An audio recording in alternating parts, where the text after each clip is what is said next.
Oh, that's fine.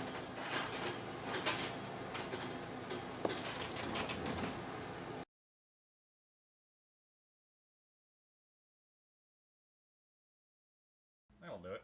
Sorry, my microphone came unplugged. Hello, everybody. It is time for a Sunday hobby hangout.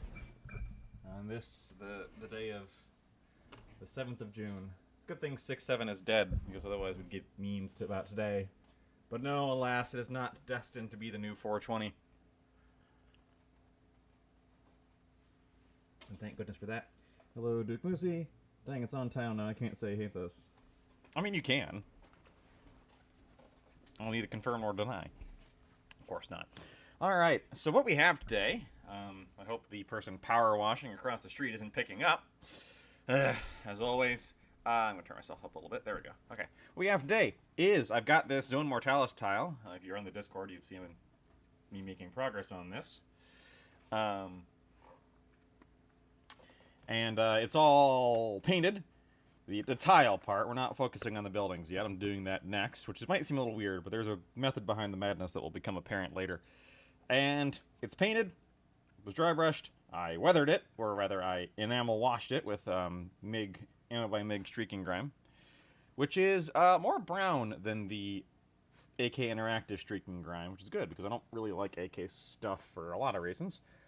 But, so now, we get to do the fun part of just wrecking this crap with other random weatherings.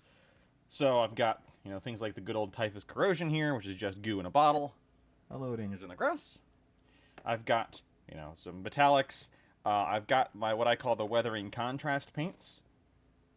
Things like rattling grime, grashneck sewer, and snake bite leather. These are all just dull browns and goos that just look like spills. Oh, and Skeleton Horde, of course. Skeleton Horde is also another one. I've got good old Rhinox hide for doing sponge weathering, which is what I'm actually going to start with.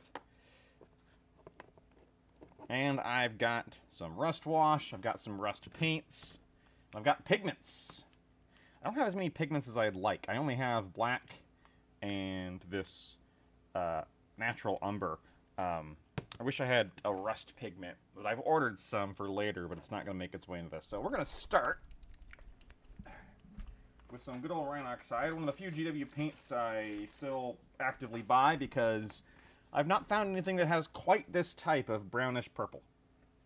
There's other things that are close, but nothing has quite found and replaced it for me yet. It weathered pretty well. Yeah, I like the enamel wash. It's really nice. Kind of a pain in the butt, and you need a well-ventilated space. So if you're not familiar with the way this works, we're going to take some kind of sponge. I have these from Ace Hardware, because I just bought them for some other project ages ago. But you only need this part, and you can use bits of foam for packaging or whatever, and you need a brown paint. And what you do is, I'm zoomed out today, so you can probably hopefully see more of me. You get some, not a lot, on your sponge. Wipe off the excess, but not to the same extent of dry brushing. And then you go, boop. Oop, too much. And if it's too much like that, that's okay. This has been varnished. So I need to get more off my brush here. There we go. Testing on an edge over here. There we go. So now I'm just, first off, what do you want to hunt for is any spots that need covering. So anything that was doesn't look very good or is a little messed up. So like this tile over here, this is a good place for it because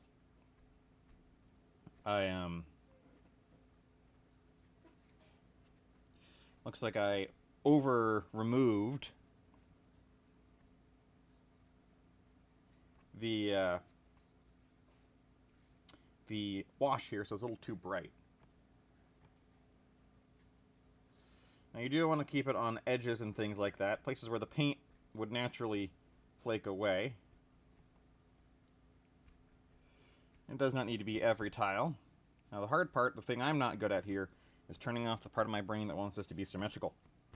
Because it needs to be random.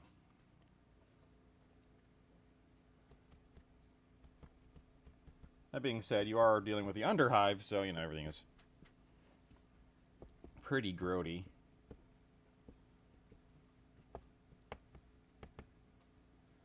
But gotta keep in mind I'm gonna be doing a lot of weathering, so I don't need to go overboard with any one type.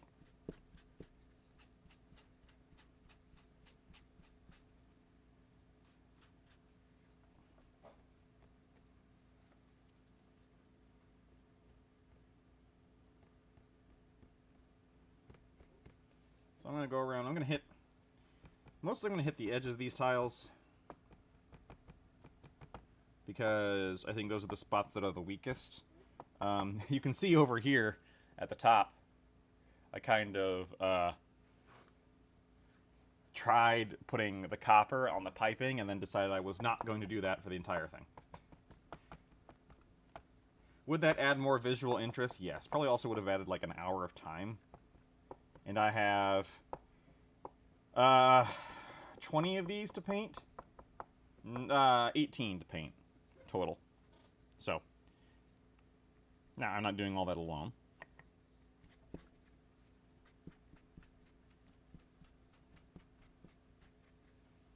And if you're like, 18 tiles, why would you paint 18 tiles? Well, I'm only painting 8 of mine.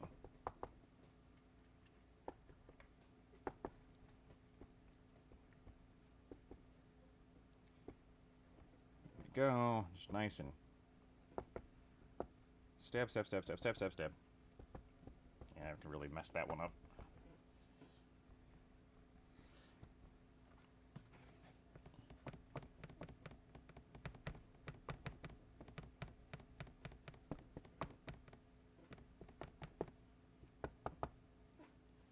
Turn it this way, so...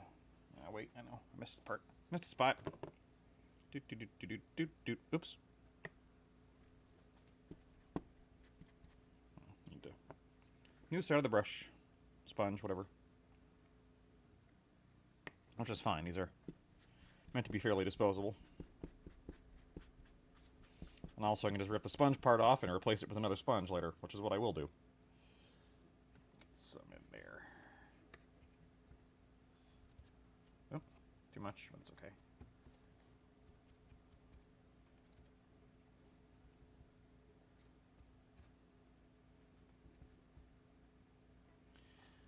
Alright. Oops. Good thing that wasn't a contrast paint. I know this is off camera down here. I can't quite fit the whole board on camera. Let's look at these parts down here real quick, so.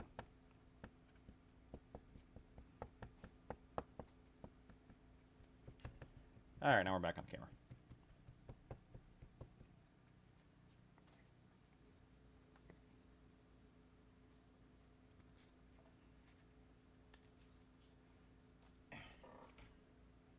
Ever tried a painted surface in chipping fluid? And if so, any tips? I have never tried chipping fluid. No, I've heard about using like hairspray.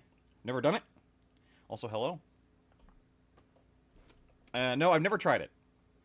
I think part of the reason I never tried it is I actually kind of really like the way this kind of chipping works. Because it feels like I have more control. But I've seen other people do the chipping fluids and it look really good. So... I don't know. Personal skill issue, maybe, but... No, I've never tried either chipping medium or, like, the hairspray that people talk about. So, here, where I painted this...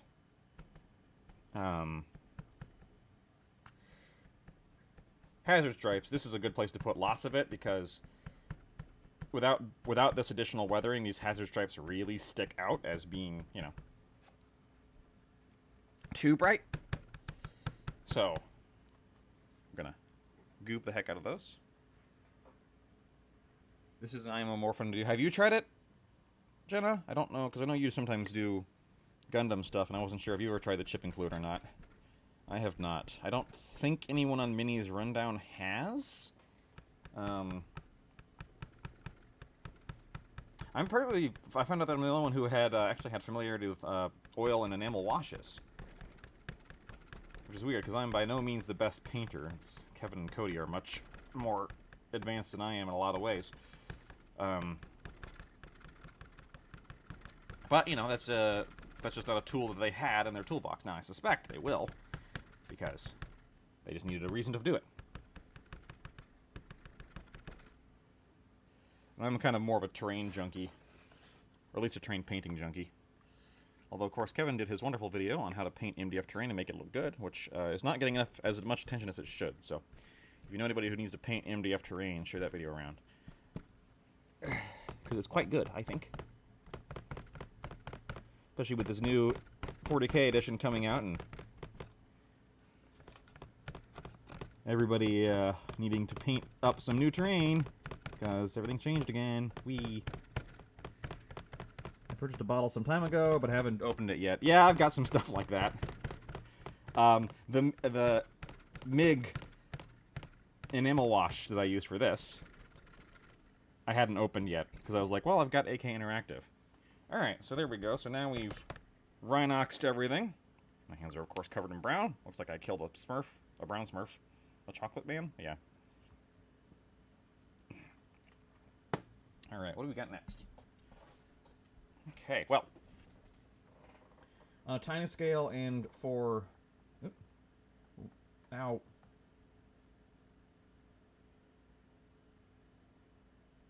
Why are you not working? Sorry, I lost my chat. There we go. On a tiny scale and for what I need to do, just hand painting just ends up making more sense for me and less work. Gotcha. Yeah, unfortunately, I posted in the Discord if you haven't asked that question yet, Luca. And I can ask around, I guess, but no, I've not. Okay, so next up, I think we should rust. Oh, I do have a iron oxide pigment. Good. Let's do pigments. Now, pigments, this can get messy. I've got my popper palette here. Try and contain some of this pigment disaster that I know is about to happen. Now, pigments, I like pigments, but I'm not very good with them. I've not played with these in the same way that I have lots of other things. I'm going to take a crappy brush. I know the basics. Yeah, but there's a difference between knowing the basics and actually doing it.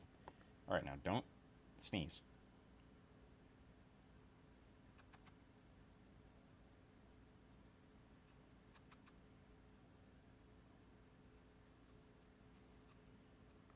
Probably don't need more than that.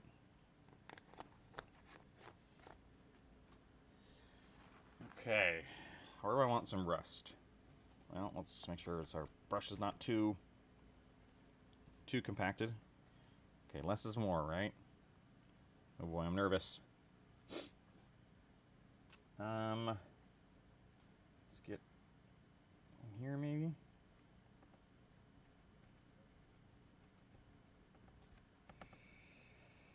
Okay, so rust gathers in crevices and cracks because that's where water falls.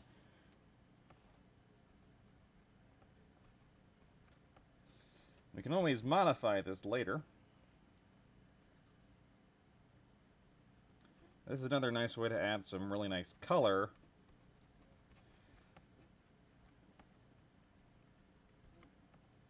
to our board. To what is otherwise a pretty gray, in fact a very gray board, right? Okay, there we go. So, got some rust there. I'm gonna move that up a little bit. I don't have any suitable terrain projects, but gonna try tripping once I do. Now pigments I have used, love them. Yeah, I've played with these on rocks before. So whenever I do rocks, a terrain, that is where pigments come out. But I have not done it on metals yet. So I haven't actually played. I played with the rust though because rocks still often have this kind of rusty pigment. So here we're gonna combine the weathering we did already. I heard Vince Venturella describe this as overlapping circles, Venn diagrams. Not everything, it's not like layer paints. Not everything has to go on top of something else. So there we go. Now that one has a nice rust spill. We're going to put a little, just a little, on our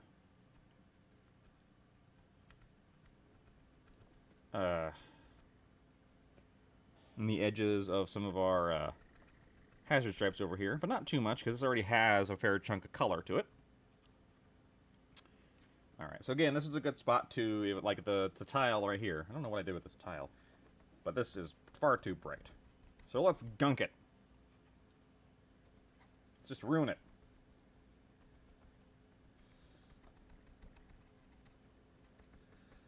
Yeah, that might take a couple layers to work that in there. Really ruining my brush. Which is fine. This is a very... I think this is... I've had this brush for probably 10 years now. God, yeah, I think it's been 10 years this year, because I got this brush when I first started painting, which was in 2016. Oop. Okay, I think that's too much. That was too much. But that's okay, we can undo that. All you have to do is take some water.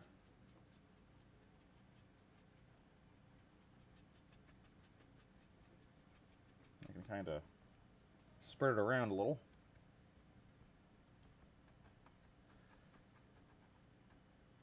I'll have to wait for that to dry before coming back to that font tile. But alright, okay, I've been working on this half of the board. Let's flip it around and work on this half of the board. Now, the other tiles I'm doing, so here's the thing. The 8 of my tiles have been assembled and glued down for years. I think it was back when I bought all this Zone Mortalis stuff, it was like half the price of what it is now, to give you an example. And one of the major things I learned is don't ever glue these down before you actually start painting them. Makes it way more difficult. The other ones I'm working on will not have that problem. I'll be doing the walls and the floor separately. Alright. Let's get some... Oops. Again, way too much here, but we're going to roll with it on this case and just kind of really work it in there. That's okay, we can undo that.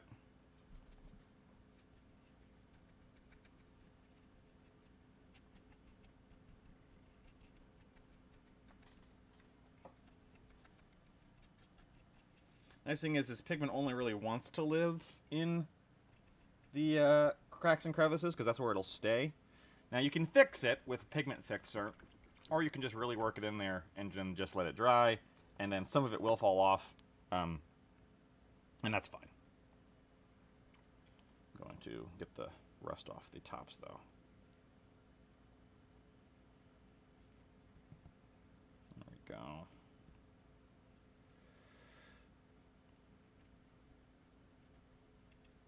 This one over here is going to get really messy, and that's fine. It's a learning experience.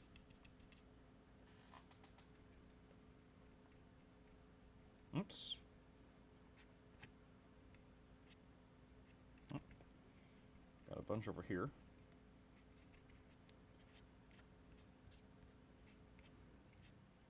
Weathering does involve a lot of finger painting, at least if you're me. Yeah, you could also dab them with water, and then use the watery brush to force it into the recesses even more. That will further weaken it. Well, it'll weaken it on the edges, but it'll strengthen it in the places where you dab it in. So like right here, if I use my brush to push it in there, that's like really doing a rust in the edges kind of thing.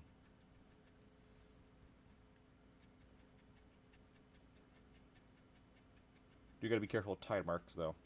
So you're gonna have to work quickly. There we go. All right.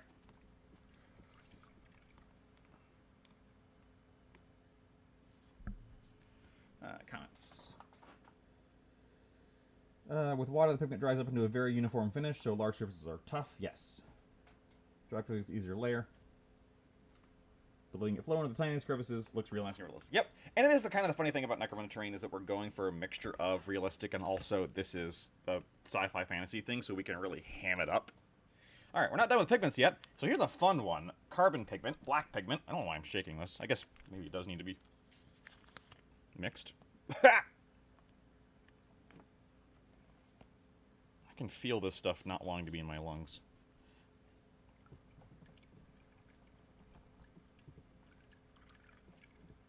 Probably gonna need a different crappy brush. Let me see. Where's another crappy brush? Got plenty of them. An old shade brush. Oh, here we go. Look at that. That one's nice and crappy. Maybe not as crappy as it could be. Ooh, this one's nice and crappy. Yes. Hello, crappy brushes. Look at those. Haha. Alright. Alright, so carbon, so you gotta be, you know, judicious with black, because it is very powerful. But what it lets you do is scorch marks. So when you really work that into a spot, what it ends up looking like is like a blaster shot or an explosion. It was way too much here. That's okay. So there we go.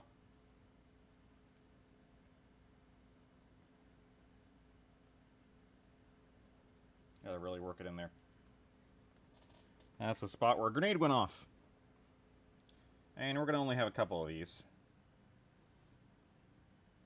Because again, less is definitely more. Here, one's right in the middle.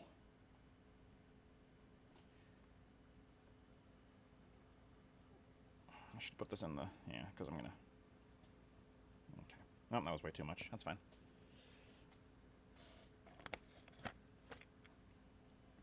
Now, when you're not working it into the cracks and crevices like that, you might need to wet your brush a little bit to get it to actually stay. You're almost stippling.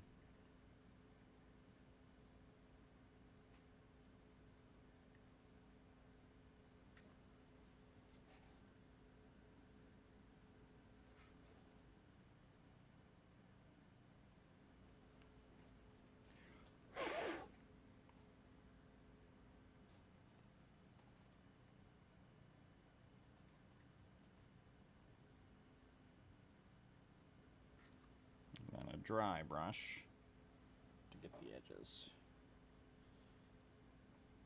There we go. Feather it out, feather it out.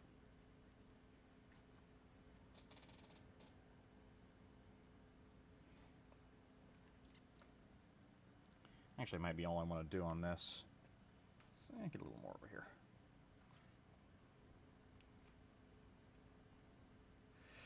So this stuff actually ends up being really good on the walls, especially the Zone Mortalis walls, where there's cracks and stuff. Because you just put this over those cracks or those holes, and to make it look like that crack was caused by an explosion or a gunshot.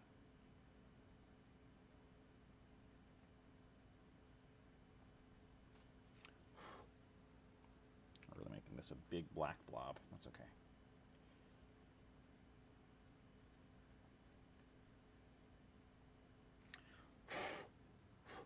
There we go. Look at that. All right.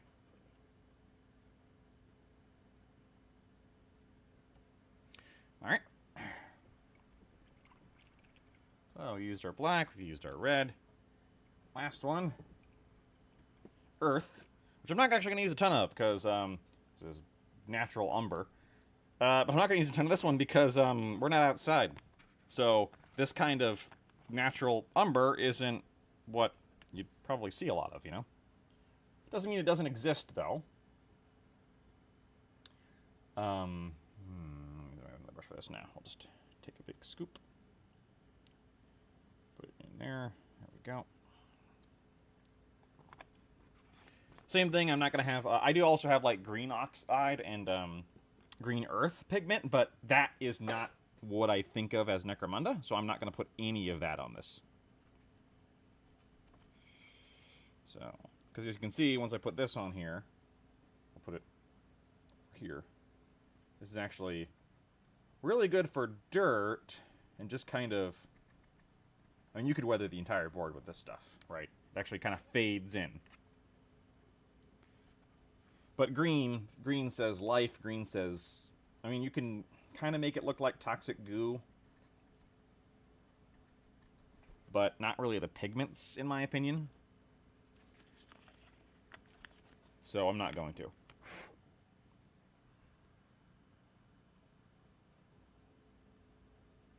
I'm going to leave that to my one tile, which is the goo tile, which we will work on maybe after this today. I feel like I've been neglecting this half of the board.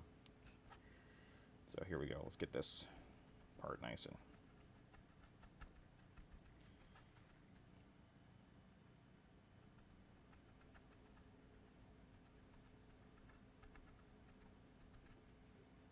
Some worked in there. Oh, am I off board? Oh, my camera froze. No one told me.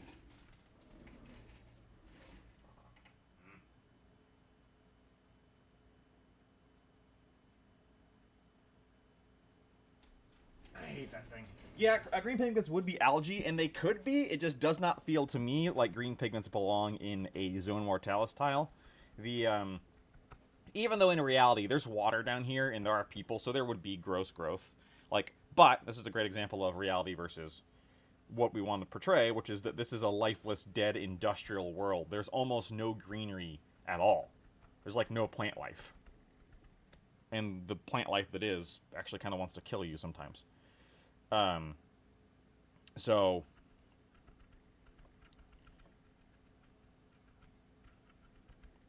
even though in reality a dank, wet underground metal cavern would have algae and growth on that, we're not going for that, you know. We're going for again, kind of feel like I've neglected this half over here. This one has no pigment on it.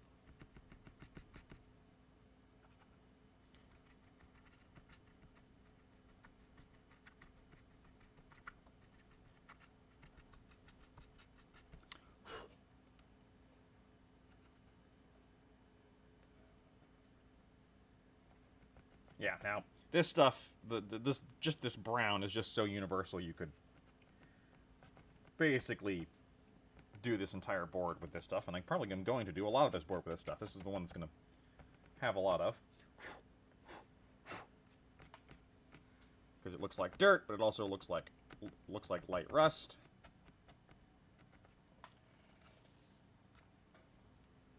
I was about to ask whether just we're going to freeze the camera froze. Yeah, it'll freeze. So if you don't see anything for a while, please do poke me.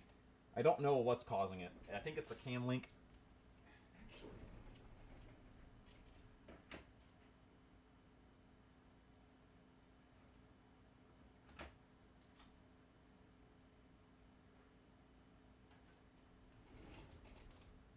I do have one other dust, which is this desert dust, which is a very light dust. I'm gonna try some of that later.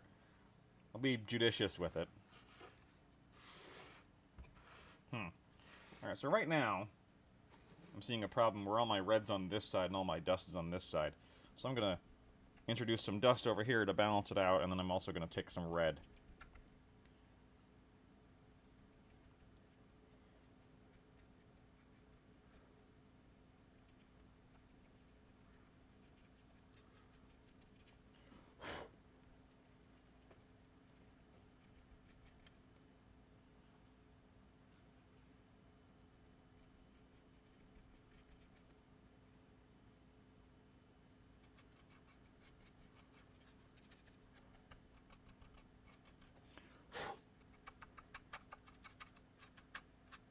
Uh-oh. Got a hair in there. Yep, that's staying there. That's okay. It's a great example. There's a hair there, but I can fix that later.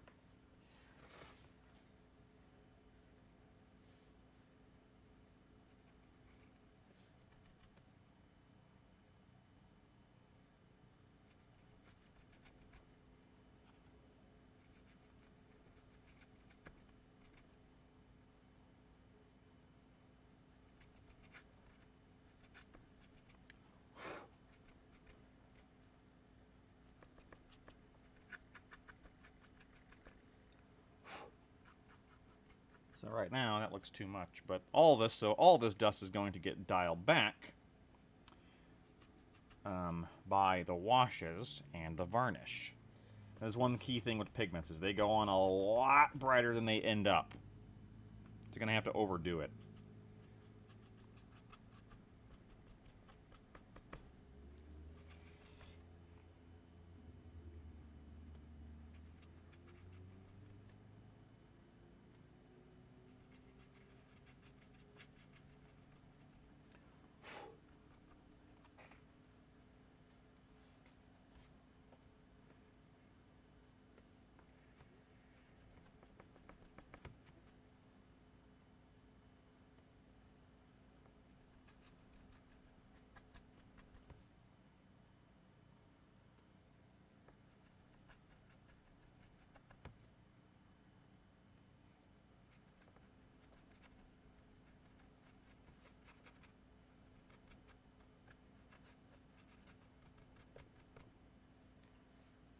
Okay, I'm going to take some of my red and add it over here.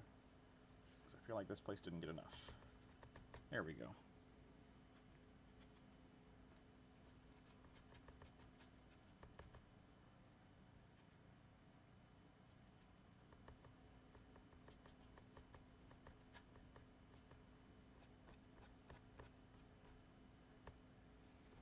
Okay.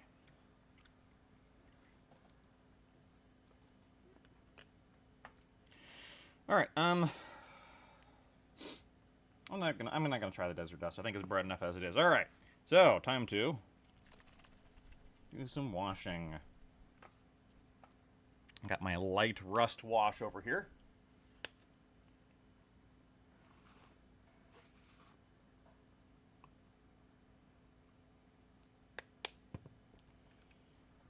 I totally ruined, destroyed brush at this point.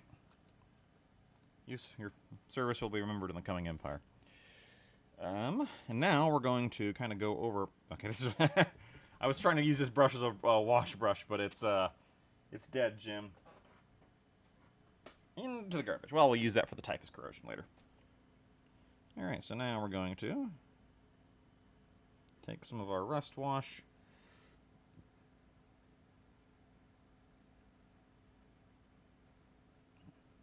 Put it over some of the spots where we really want to build that rust up.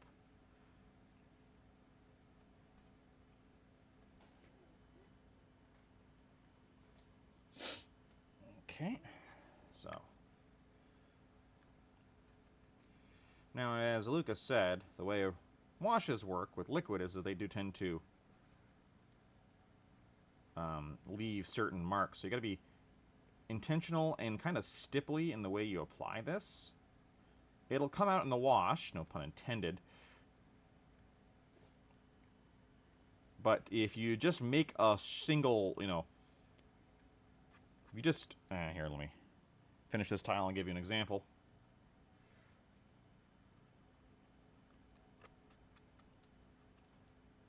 If you just do this number, that's going to leave a tide mark, right? It's going to look like you did just that. So you have to kind of feather it out and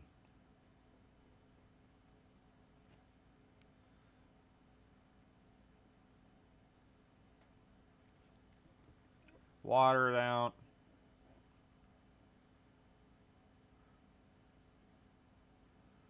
Flip side, though, is that rust follows liquid, so it's actually kind of okay. The most important thing to remember is you can also water it down.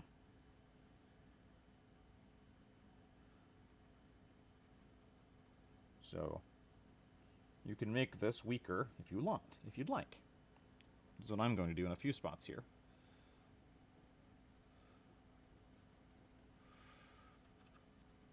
This down over here, I'm almost basically completely watering it down to nothing for this tile.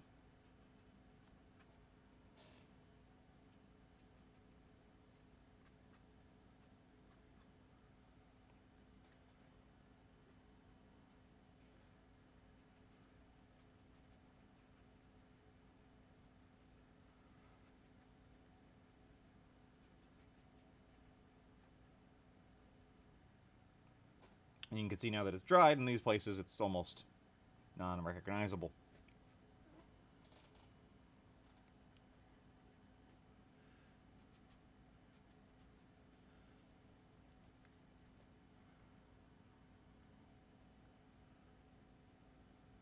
Let's see, focusing on the corners for most of this, of course.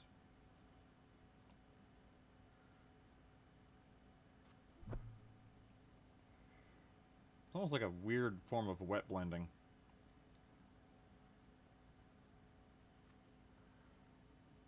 Oops, I just put my hand in it. That's okay. Alright, let me see. Some of the corners here. Corners here. Get most of the corners, honestly. Corners and divots and rivets and things. But not all of them.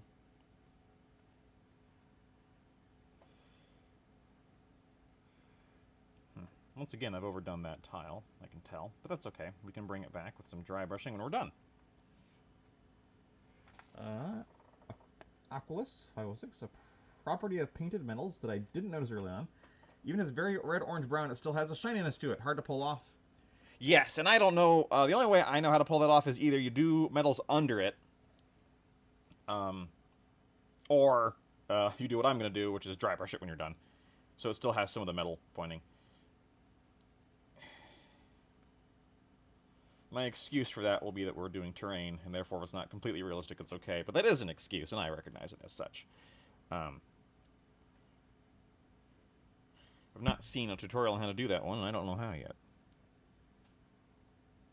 So now we're going to go back to the places where we put like this all over wash. We're now going to go back and put some more concentrated rust, because this is going to signal where later we're going to put some actual rust texture.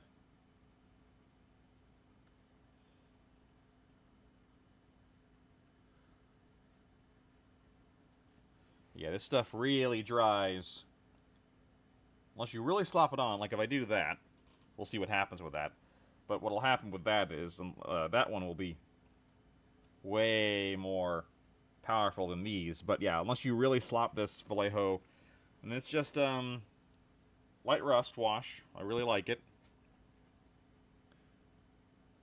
All the weathering stuff that we use is better represented in the scale modeling sphere.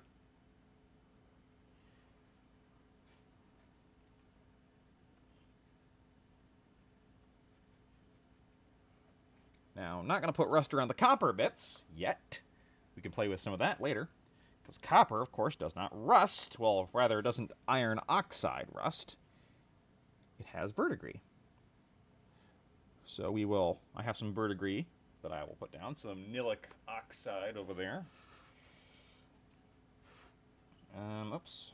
Yeah, let's get that a little washed out. There we go. Okay...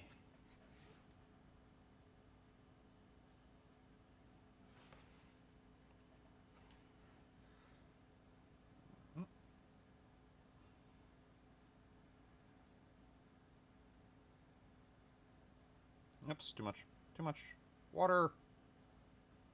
There we go.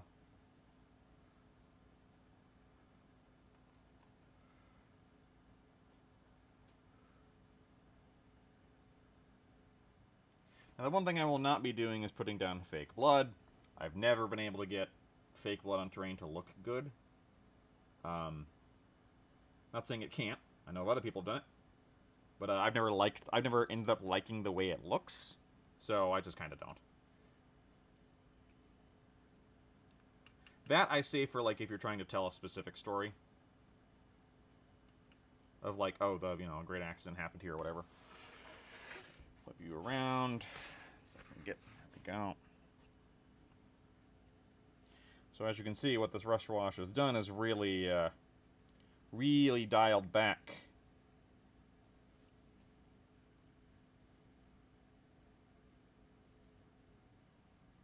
the orange, or the red oxide pigment, right? Really dialed it back.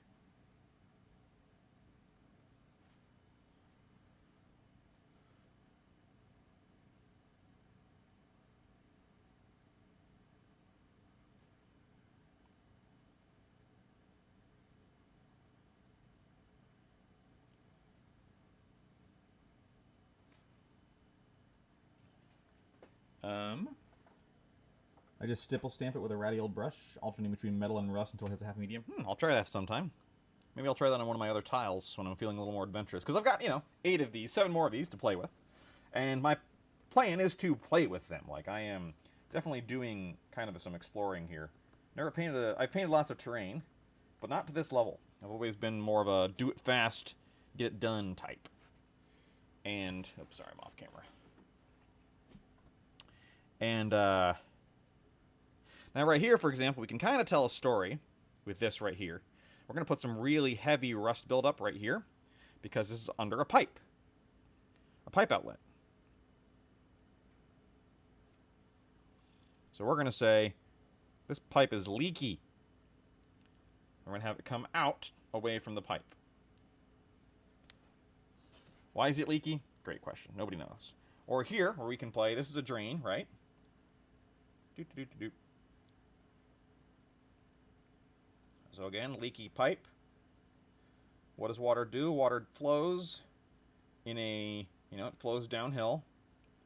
And we'll give the benefit of the doubt to the ancient Necromundan builders who built this place and say that this drain right here is built below. So we'll...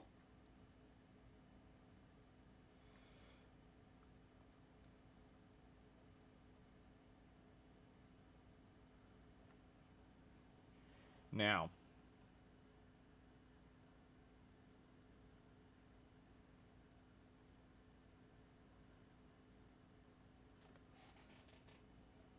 go.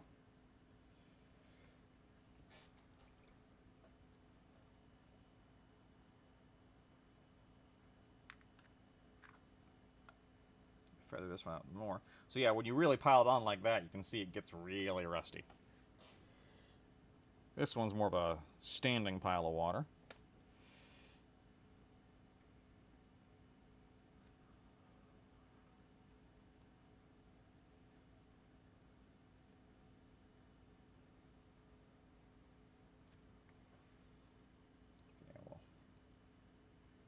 That really rusty in there.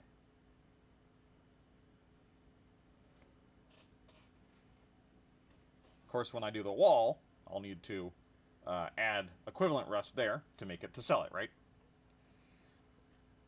And in this case, because it's so leaky, this rust is actually going to be up on top. Because it's really just rusted the whole darn thing now. Okay. Again, we're going to go a little sparing on our colorful tile here. Put some down in the corner, but not a lot.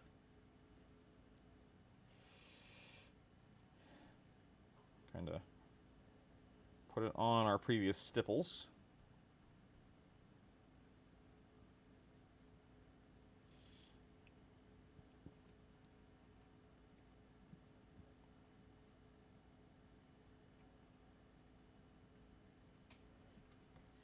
Okay.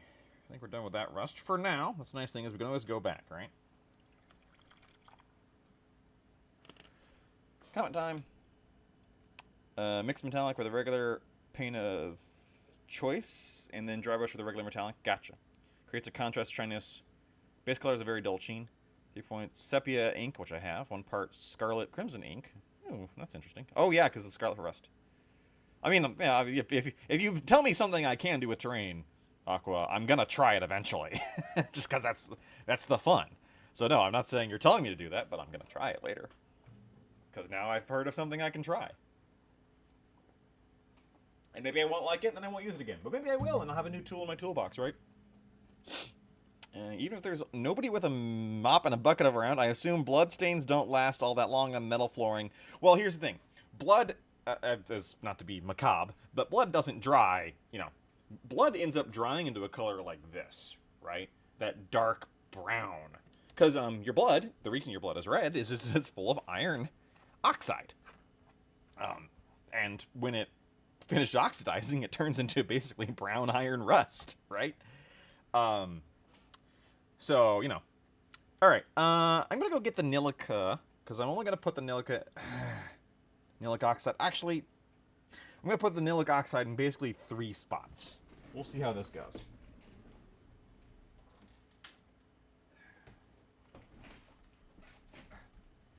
Go ahead and just run over my microphone cord. However, you've given me an idea now. I want to convert somebody with a mop. Whose job it is just to clean up blood stains. So this stuff, again, very powerful. But I'm only going to put it on a few places where the copper's showing. And even then, I'm going to kind of really water it down and... Because I don't want this to... Because, look at that right there. That really steals the show immediately. So I'm going to mop up most of that and have it only be in the recesses, right? There we go. So yeah, that's just barely culling to that copper there. Gotta be careful when you have a single spot color like that. Because immediately, if you're once that dries, it'll dry down, so I won't look so bad. But you know, if you're painting, or if someone's looking at this board, they're going to look at that and go, "Wowzers, green," because it's the only spot of green on here. Like that red handle, that's kind of there on purpose, because I was kind of playing with the idea of, you know, spot color. Oh, and then, oh right, that was the other place I was going to put in these things. So we're gonna shoop, shoop, shoop, shoop.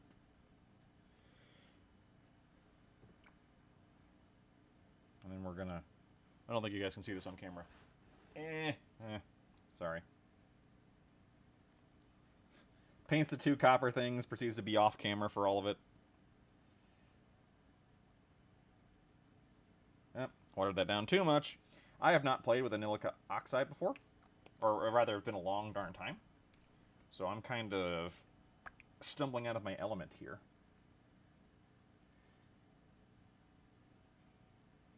There we go.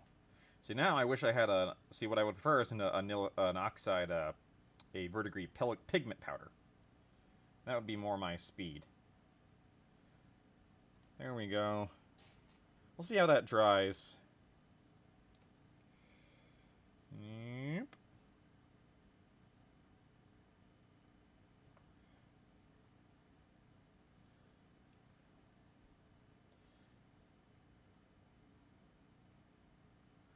Yeah, gotta get it off the edges here. Oh, too much. Alright, well, this has been a learning experience. Gotta say, I'm not loving anilic oxide. I think it's not the tool, it's me. A poor catfish blames his tools. I'm not a catfish, this is just a Mystery Science Theater reference. There we go. Okay, yeah, I can get it to look how I want it to look. I've got another verdigris. I'm gonna skip those over there. I don't think they need it.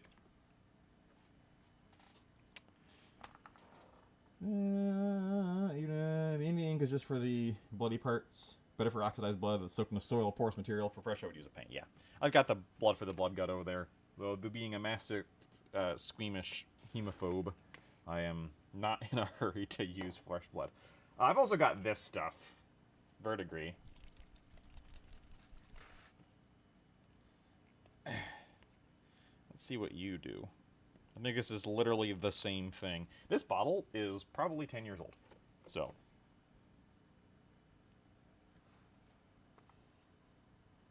Yeah, okay, it's the same thing. Well, alright, good to know.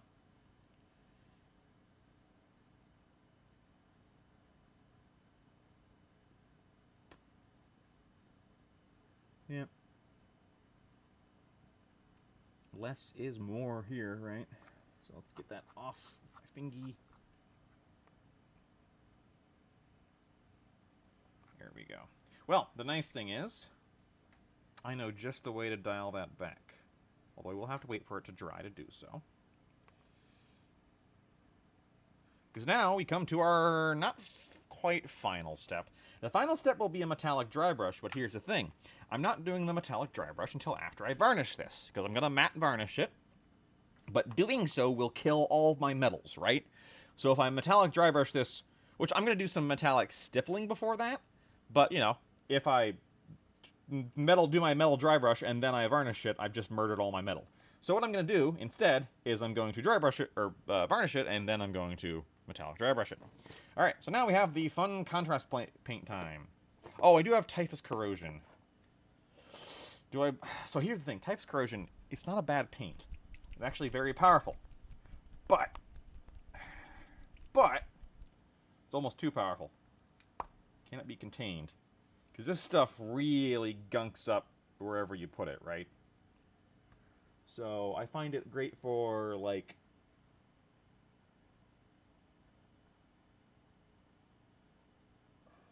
just getting in the edges there.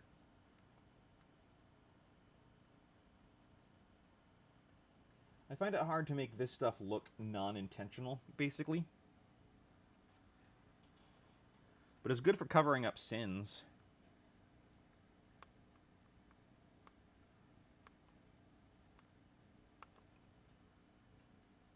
So for right here, for example, where I very purposely went overboard on the rust wash to see what happened, I'm now going to stuff some typhus corrosion in there, because that kind of helps make that transition far less harsh.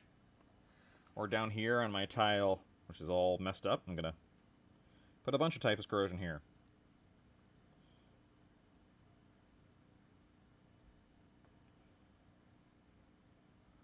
That's just a patch of goo is what that is.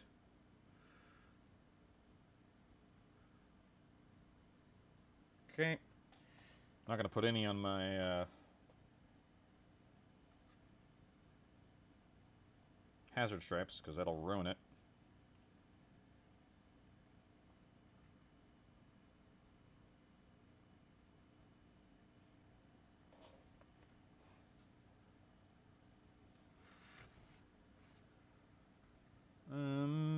Let's put some down here.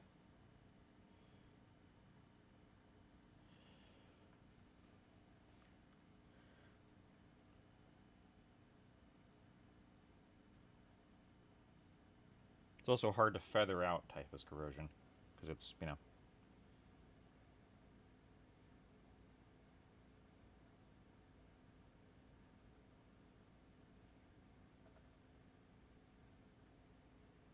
It's a texture paint.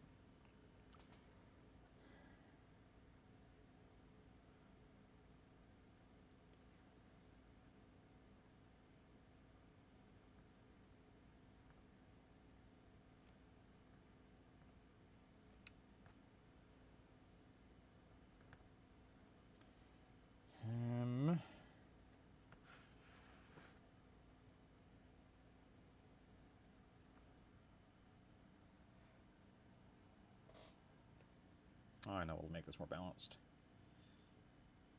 There we go. Get that stuff in there. Now this just looks like a leak spot from whatever's down there.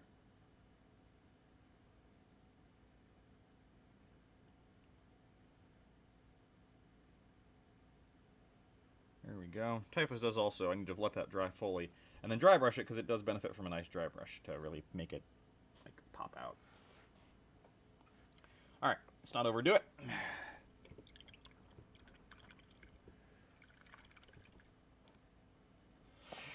Contrast paints. I've got Rattling Grime, I've got Gragnak Sewer, I've got Skeleton Horde, I've got, that's more oxide, I've got Snakebite Leather. Let's take some Rattling Grime.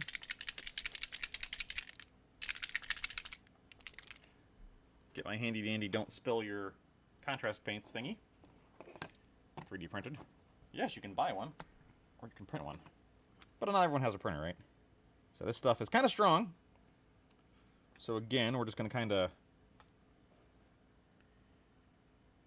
place it in spots and feather it out.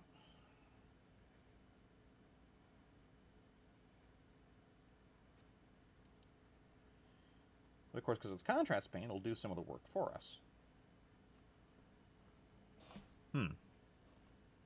That's going on stronger than I thought it would. That's okay. We're going to put a pause on that one, because that's stronger than I thought it would be, and I don't want to. Let's try Grashnak's... Garagax Sewer. Gary Gygax Sewer? Is that just Dungeons & Dragons? Heyo! D&D jokes are funny and timely.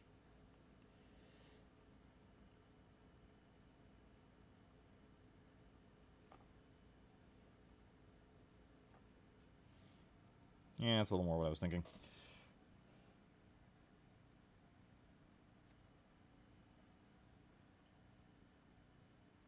That's okay. So what we'll do is, yeah, that Rattling Grime went on almost black. So instead, let's use the Garagax Sewer to spread it and weaken it. There we go.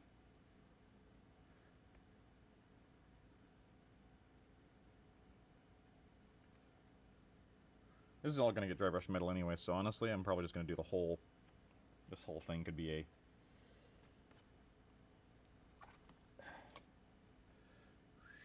There we go. I could do this whole thing in Garagax sewer. I'm not going to.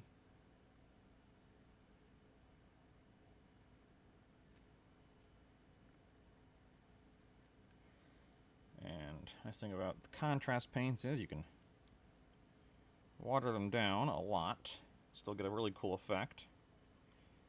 Do some kind of streaks, so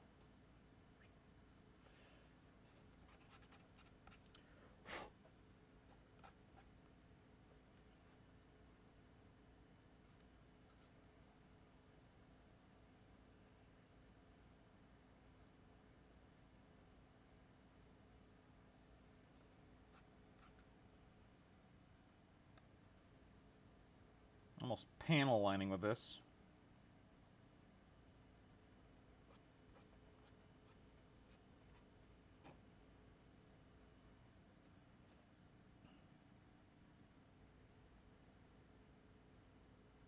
We're going to put contrast paints over the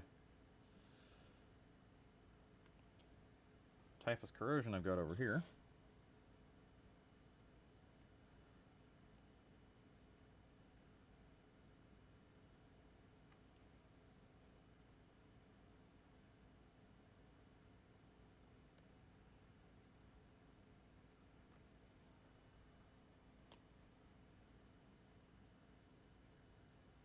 Water it down to avoid those tide marks. Got a tide mark there. That's okay, we can fix that. Or rather, we can accent that. Industrial metal floors are hard to get right because reference photos have so many variations of what looks real for me to get right. Yeah, like... And also, you're gonna have to go to, like, abandoned places to find this level of, complete junk, right? Like, you usually don't get this level of disrepair in any active workspace. And completely abandoned looks different than workspace that has been neglected. Because, so for example, if people are walking through here, that will,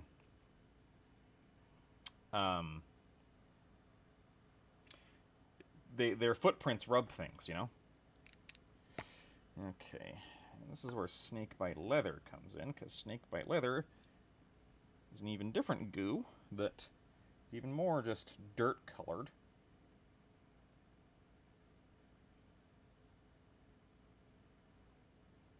Now, the reality is if I had an airbrush, this would all look better, because it would be, like, filtered out, but I have an airbrush, I just don't want to use it for this, because I can't film the airbrush. So yeah, basically what this is going to be kind of mixed with the... Sorry, I'm off camera again. Move up. Get down there? No. Howdy, y'all. Hello, Valhalla Malta. That wall top gave me an idea of a post-Ashgate set with heavy use of pigment powders, and... Yeah, this was a place where I tried a different color, and it didn't work. Machinery long since clogged by stains. Yeah, like in Darktide. A lot of my inspiration for this is Darktide. Because I think that's been probably the best on-screen representation we've had of a hive, right?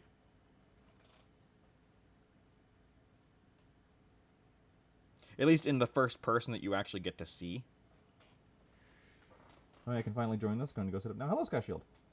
Never gonna do it, but man, it would be cool to mix the built environment with the natural, well, ash waste world. Yeah, I have some ash waste terrain I'm gonna do this with, but we made jokes in our I don't know if it made it into the final edit because we talked a lot, but of the racing video, we made jokes about like building a race board where you have to go onto Zone Mortalis tiles that's indoors. And then, and then transition to outdoors in the same thing, and like that'd be a wonderful place to have that kind of like show the transition between the Underhive and the outside.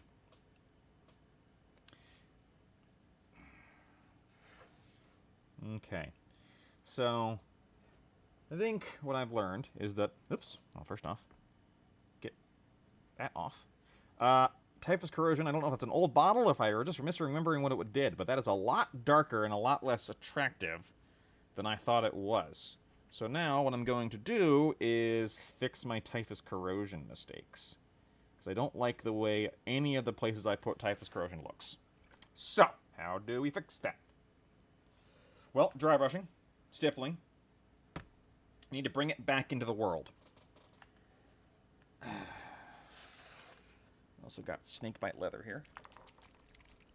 Working on painting for the first time in a while. Sure to progress on the Victim Discord, even if it's obviously very early in the process. I'll look at it when I am done, yes. Herd paths are a great storytelling detail, yes. And the way to show herd paths in here is to use dry brush metallic to, like, show where people walk. I'm not going to do it in this case, but you can. It's just a little bit beyond me for what I want to do with this. This is... which one's this? Snakebite. Skeleton Horde. Okay.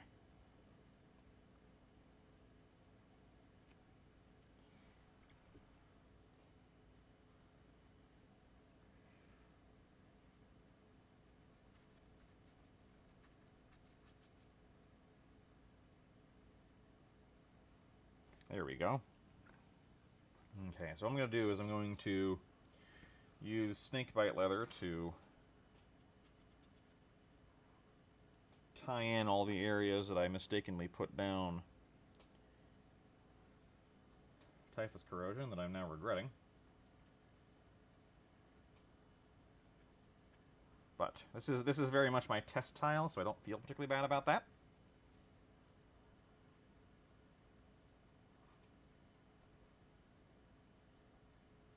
Oops, wow. Okay, that was bad. Walk that back.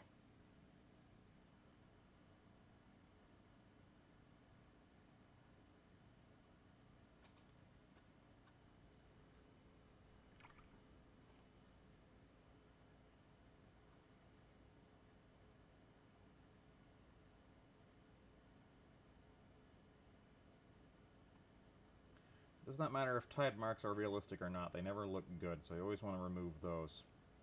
And I've got some here. But luckily, that is where we can hide some sins.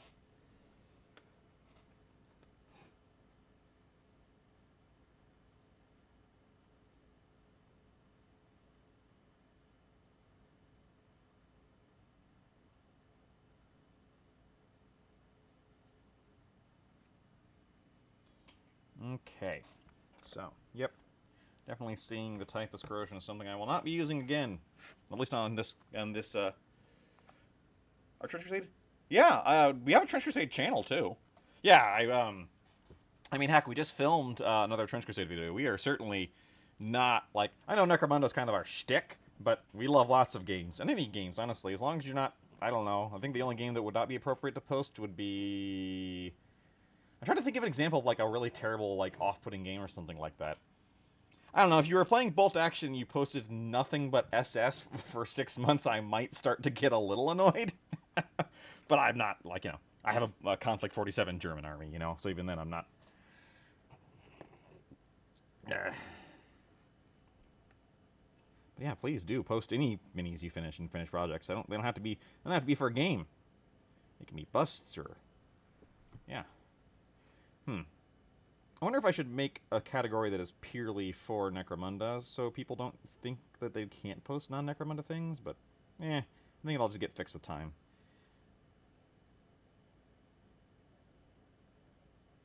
Okay.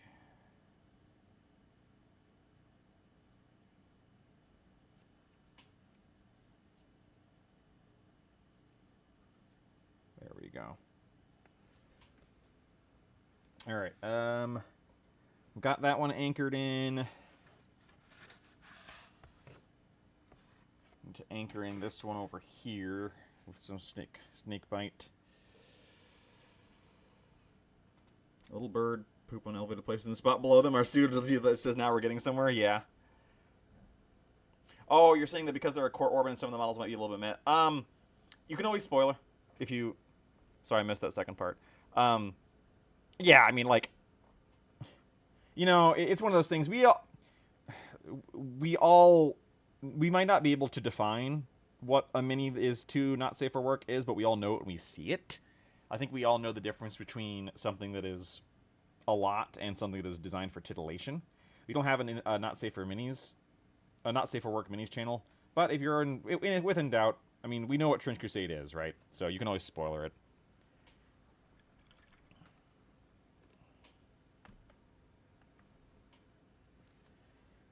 Okay. So if you've not played the Hitler Youths, I think you'd get from our... Yeah, I forgot that the new edition does have, like, good rules for them, so you're starting to see more of them, which is, like... It's a funny thing, right? Like, I have absolutely no problem playing bolt action, you know, as the bad guys or the less bad guys. But I don't think I would ever, personally, paint and play a Hitler Youth unit. It's just too much. Nope. Farther than I'm willing to do. But, you know, is that actually any less or any more evil than the rest of the Nazi war machine? I mean, kind of all goes together. So, but we all have our hang-ups about, you know, like we're all playing war games of horrific violence, but if somebody created a mini that was graphically getting blown in half with realistic intestines, that's far more disturbing than getting a, you know, you took a guy off the table because of a lasgun shot. Yeah, we're gonna have to save this with some dry brushing, right? That's okay. That's what we're here for. That's what we're here for. Are you a fan of homemade acrylic washes for grind mold and other recess details? I'm a official hunter the left-handed path. Oh, I mean, if it's official, then you can just use. If it's the official hunter the left-handed path, I think it's fair game, without even needing a spoiler. That's Trench Crusade, right? Because like, yeah, there's Trench Crusade minis that, you know, have baby heads on them or whatever. That comes with the territory. I've not used homemade acrylic washes. I use homemade oil washes a lot. I tried to make homemade acrylic washes for terrain back in the day. I really bungled it, and I haven't gone back to doing it. I think out of fear. There's also the Noosh by ProAcryl, which is kind of like a acrylic weathering medium that I'm meaning to try. I've got some. Yeah, anyway, TLDR had a bad experience with acrylic washes back in the day and just have not gotten back to trying it again.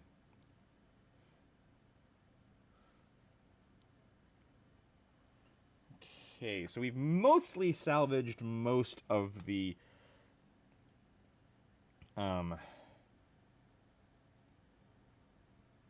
typhus, but not this one right here. So we'll have to really make this a fresh rust patch, which we can do.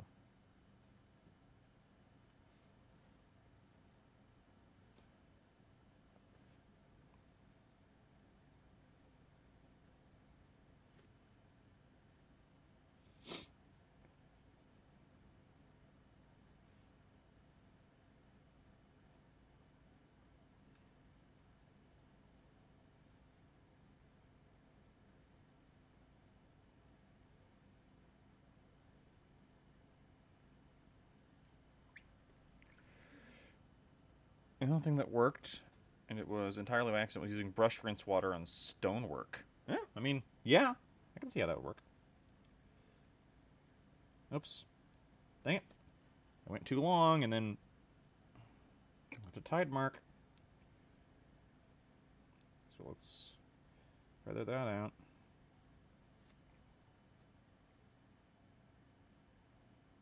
Bah, humbug. Gotta be careful with that. This is the problem with contrast paints.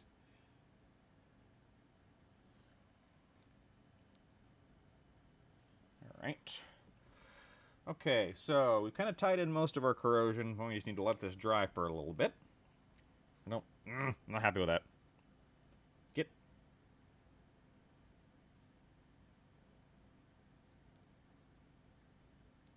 Let's see what happens with that.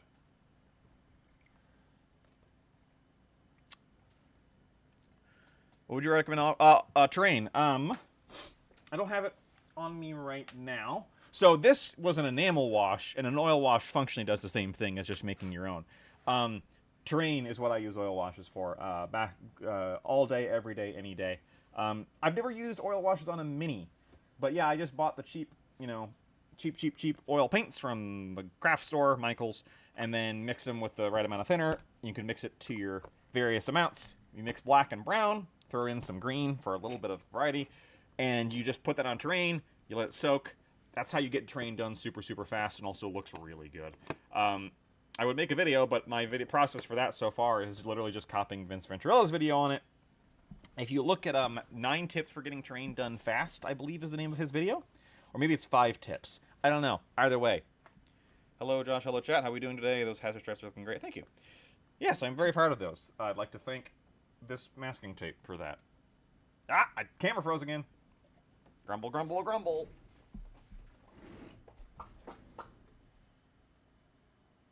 Properties. Deactivate. Activate. Whoopah! Okay, there we go. Alright. Camera froze again. Yeah. There we go. Why am I drinking out of the bottle? I have a cup. Okay, so I'm going to wait for that stuff to dry, because if there's one thing I have learned the hard way, wait for stuff to dry before you dry brush it.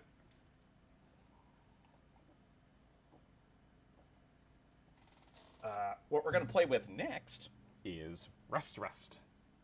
So I've got dry rust, and I've got fresh rust. I said I've got... Where did I put my fresh rust? Aha, there it is. Found it. Fresh rust. There we go. So this, obviously, we have to use... This stuff, obviously, is very sparing. But we're going to kind of use this as a dry brush to save some of our areas of typhus corrosion. No, Spudgy, it's not you. It's my, It's my... I don't know what it is. It could be my PC. It could be... the cam link, maybe, because I'm using a cam link. And they do overheat. I honestly do not know. The one titled, Getting Terrain Done Fast, Hobby Cheating. I don't know the numbers off to... So, I think that is, yeah. It's got a picture of, like, some Imperial terrain on it. One of my favorite terrain videos. So, I'm basically going to take this rust and put it over any of that typhus corrosion. It's going to accomplish the same thing, but far less dark.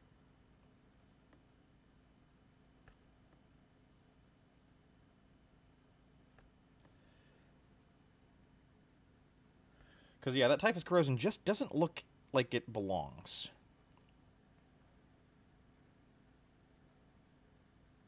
But this rust will.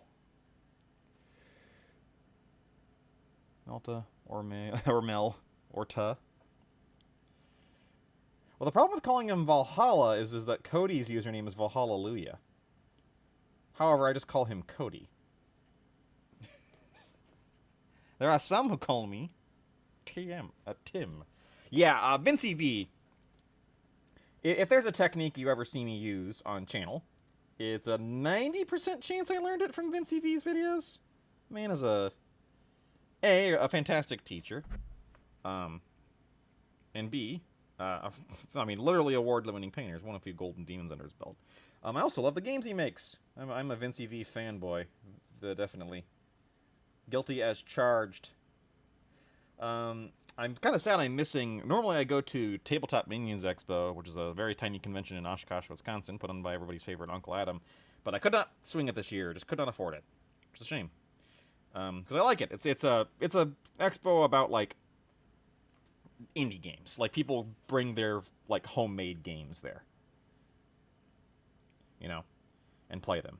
And then there's painting classes, which one year I took a painting class from Sand Lens, and that's where I learned to blend. I'm not very good at it, but I'm a lot better than I was before I took the class. Valhalla and Malta for a new pot. Okay, is it my pot? Oh, is it because... Hold on. Let's see if we can fix that. I mean, honestly, I like this rust better right now anyway, but... Well, thank you, Valhalla and Malta. People usually call me Val. All right. Running out of paints. Forces innovation, yes. And that makes me think of Val and Earl from Tremors, which is one of the best movies ever made. But not Tremors 5, which is one of the worst movies ever made. Yeah, I wonder if I mix this up and get that goo off the bottom, if that will help. Because I don't remember... I remember liking typhus corrosion a lot more.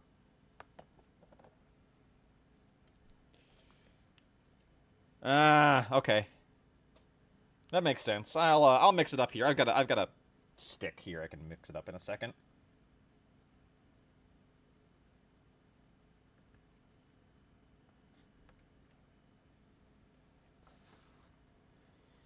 Okay. So, that being said, I actually do really like this rust effect I'm using right now, which is just Vallejo rust. Again, this is probably a, I don't know, 10-year bottle.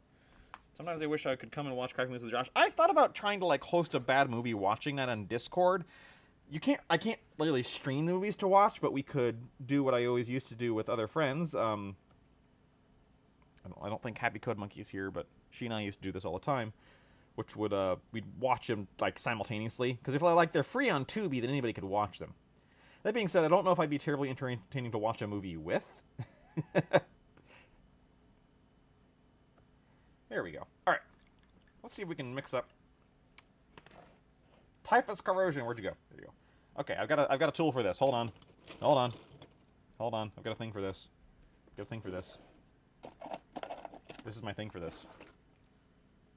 Have you now obtained my first event exclusive mini? I'm surprised to find out it's easy build. Oh, really? Which one's that? I don't remember them being easy build.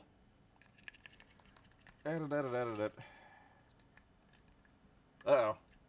This might not be salvageable.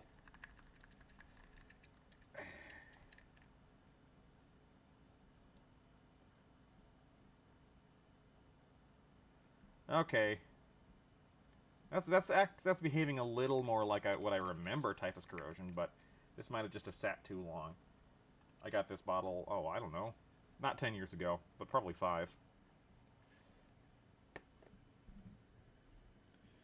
Surely there's a watch party website. There are, but they cost money, and usually you can only find, like, most of the streaming services, like Tubi, for example, you can't even take a screenshot of a Tubi video because it blacks it out to stop you. Cadia Unbroken is easy build. Interesting. I have that one. I have not put together. I'm going to use my Vortex mixer here, so to quote my favorite cooking YouTuber. Downshift. It didn't work. There we go. Downshift.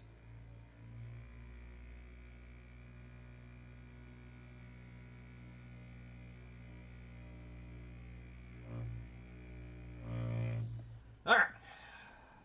I even get a job to throw away 90% of my paint start again. I mean, if they're bad paints, sure, but I kept all my old paints because what I find, for example, is this iron breaker, which I hate, for actual painting metal. I'm going to use this for dry brushing. It's a potato gun. That was Tremors 3 Aqualus, which was not bad, but not as good as Tremors 1 or Tremors 4. Typhus Corrosion applies... Wait, you're supposed to wipe Typhus Corrosion? Oh, I've never done that with my Typhus. Interesting. Hold on. Well, let's put this down on something I'm gonna paint over. Here. Where's a... There we go. And I don't want to use that. It's actually a good base. Oh, I know. Here. You come here. Let's put this on your...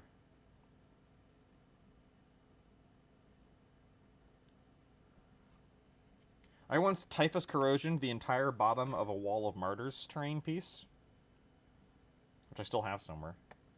So wait, so you're supposed to gloop it on and then wipe it off? Let's use Mr. Upsetting Pink Pockwalker here.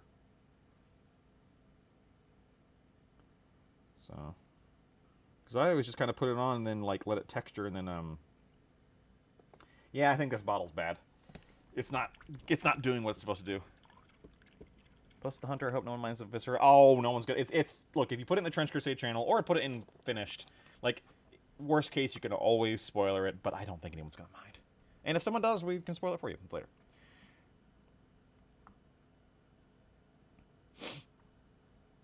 Usually I cake it on and kind of messily and then take off the excess and smear it a bit. Interesting. Oh, okay, if they're dead paint, Spudgy, that makes a little more sense. Well, so how long do you let it sit, Valhallan? Like, wait a few minutes? Okay, we'll let him sit for a few minutes and then come back to it. That's too stark a contrast here. We need to add some more. So let's take our contrast.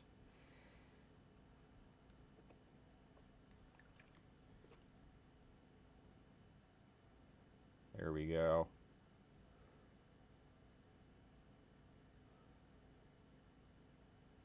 Kind of half-moon shape the water forms. Actually, it forms more like this, doesn't it? There we go. Alright. A few that are like maybe not, but in vegetative states, yeah. Okay, so we're almost done. I'm gonna save this a little bit. So rust, this is orange, obviously. This is hella orange. Now I do have nicer, newer rusts, like fresh rust and grim rust. But honestly, I don't find that these perform that much differently than like this grim rust is a much more decayed rust, which is kind of nice. Usually apply it over silver before doing the rust layer. It leaves texture in the corners that picks up the oranges better. Interesting. What I'm going to do now is I'm going to put this on my palette. No. And we're dry brushing this stuff. We are not. You can stipple this too. But I'm going to take this brush. Tried using rust pigment powder. Yes, Budgie, we did that first. This red stuff here, it's kind of hard to see because we kind of covered up most of it. But yes, we used good old iron oxide pigment powder. Anyway, okay. So we're going to get most of this off. And then in the places where it's really bad, kind of add some orange here. There we go. All my blended bases are done with that. Nice. Interesting. I'll have to try that later. Yeah, I think this is just, well, it's working, but it's not working like it should. Like, it's doing, you know, if you kind of wipe it off, it's okay, but that's not what it used to do, so I just probably need a new bottle. That being said, nowadays I have other things that I use for that, so... Okay, so this orange, we're going to use that to cover up transitions.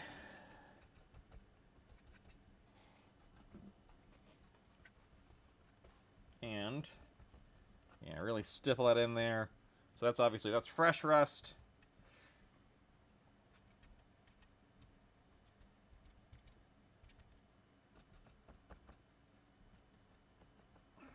So that, another great Vince EV wisdom that I heard from him once is that highlighting things highlighting things desaturates them. So if you're worried about something being too dark or too bright, highlighting it, unless you highlight it with something that is just truly out there, actually helps rein it in. So that's what we're doing here. Because all that red is really bright, but by... Basically, we are functionally highlighting it with this rust. It's a good thing someone theoretically paid for it. Well, thank you, Valhan. I appreciate that. I may or may not get more, but I will definitely use it on weathering materials. I did just order 4 more bottles of my favorite Ammo by MIG enamel wash that I used for this, because I'm going to use it for the rest of it, because I was like, okay, that went exactly how I wanted it to, so time to get a bunch of more. So there we go. Now, here's the thing, and we're going to say this on video when I do the video for this later, not on this tile. I'm kind of going to the extreme with the weathering here. This has everything. You probably don't need to do this. In fact, you probably shouldn't do this, because it is very weathered, right? Like, it's got a bit of everything on here. I can see the danger there. That, I need to wait for it to dry. I can get... Sorry, my head's on camera. Get in there.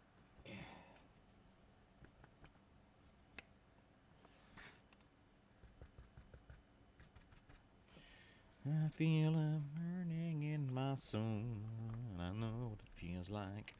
Alright. Okay. We're actually going to have some time left after this, because I'm not going to varnish it on camera, because that will be the job of matte spray varnish, of which I need more. I am out. Been using the Color Forge matte spray varnish, and it's good. Don't know if it's better than the stuff you get at the store, but it is not too expensive, and I think it's a little better, or a little easier to use anyway. There we go. So yeah, we're mostly kind of spreading it on these places where I had those rough transitions.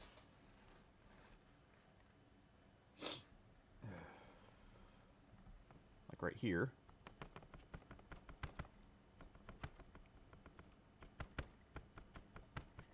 And done. And the last thing we're going to do is some very careful... Oh, first we're going to clear our brush. Have you all looked at the Mini Wargaming Zone Mortalis terrain stuff? Do you have any opinions on it? Crap. Can't remember off the top of my head what that is. I know who Mini Wargaming is. Is that the foldable terrain, or is that the MDF terrain? Or is that the... we've looked at a lot of it. I'm going to be honest. And...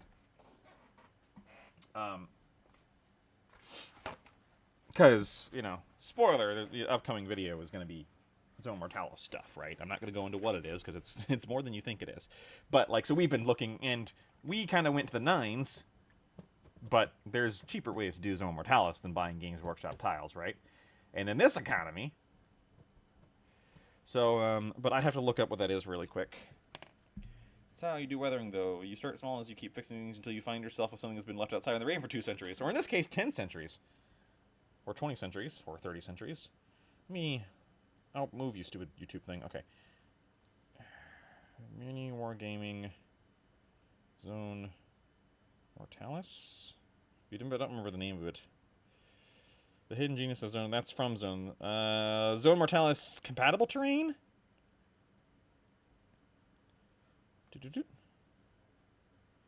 Forge. Gotcha, there's little columns. Okay, so those are STLs. I have not seen them in person. They do look good. And they're affordable, as most STLs are. I don't know if they're my favorite. 3D printed 6-inch tiles. Got it. Nice tile. Thank you, Delaborn Man.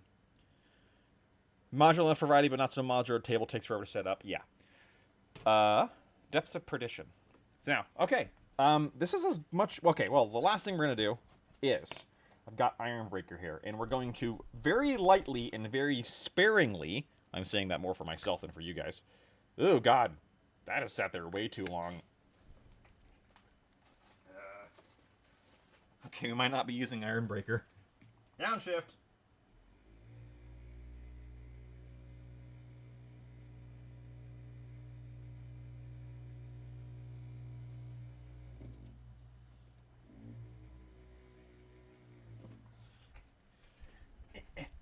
Okay. Did that work? Yeah, okay, that worked. There's the gloopy mess I remember. I hate GW Metallics. There are people who use them to good effect. I am not one of them. So we're going to, very carefully, and only in a few spots, and only on the raised edges, apply some of this texture. Now this is going to get matte varnished over, so it's going to lose the shine, but it gives me a guideline for where to reapply that shine.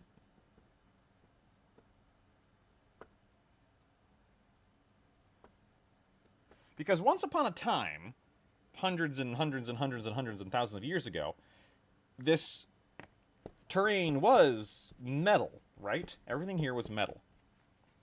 And when people walk over it, so on the rate that they would restore it, or they would you know, wash away the rust and the grime, and so we're kind of ending with what we started with, which is a little splot of some metallic instead of some rust. But I'm only really going to hit the edge of the tiles. Really going to mostly avoid... You can put them in the center of the tiles. So, like, I could put one right here. Because that also calls... Because, you know, the tiles have dry brushed panel modulation, which is not realistic, but looks good, especially on camera, which is why I did it. But if I do all these edges, that kind of resells the idea that these do, you know, in their core, were metal.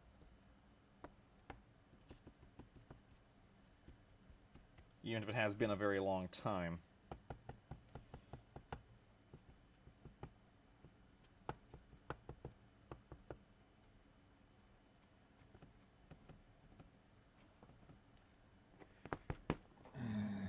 Yep. Whenever you contact, you get abrasion, that gives us post metal. Another tile is do some tiles that have big gouges where some hideous thing has clawed it. Look, I have a tile that I am turbo screwing up right here. Let's see how this one goes before I do anything else stupid. I already cut a hole with this in a Dremel. Well, I'm going to finish one very insane tile project before I do some big claws. I'll turn that into a video that's got, it's like one of the Squidmar videos. I ruined a $200 terrain kit for this? Question mark, and then it's got the YouTuber face on it. I cut a hole in a $20 tile for this? I'm allowed to make that joke because I literally did make that joke in a title for the last stream, so being self-aware makes it okay. Got to the, but the nice thing about doing, this is why I'm doing this before the varnish, is because I'm going to overdo it, but the varnish will knock it back and it just looks like highlighting. Hey, the guy power washing is done power washing, just in time for stream to end. Well, we got about half an hour. We can get some other stuff done. Okay. All these raised bits. Alright, and that is as much we're going to do on the tile today, because, yeah. I do have 2 other tiles I can ruin, and I probably will, but I want to figure out how I want to ruin them. Gotta be selective in your tile ruining, right?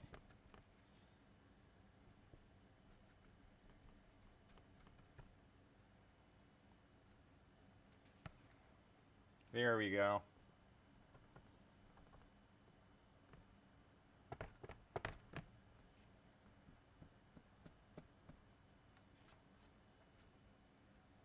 Okay, so we're done with that for now. Hey, Josh actually finished something on stream for once. We're about painting metallic middle minis as they unpaint themselves. Yep. Unless you know, varnish them so heavily that you put a hole in the ozone layer. I mean, even then, all it takes is some rubbing or some dropping. But just people touching them, you know? Let's put this, I'm going to save this sponge because it's not fully ruined. Do. Squish, squish, squish. Okay. Jeez, yeah, I actually finished something on stream for once. Shocker! See? I told you guys eventually you'd get to see me highlight something on stream and not just put down base coats. Let's finish another stream project by gluing together that felonid that I started ages ago. So, here she is. Boop. Zoom enhance. Doo-doo.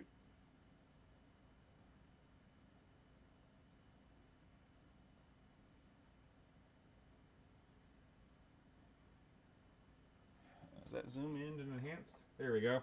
Alright, so what I went with on the gun, I went with something a little more simple than everybody said I should. Which is, I just took, because I just really like the Space Mauser.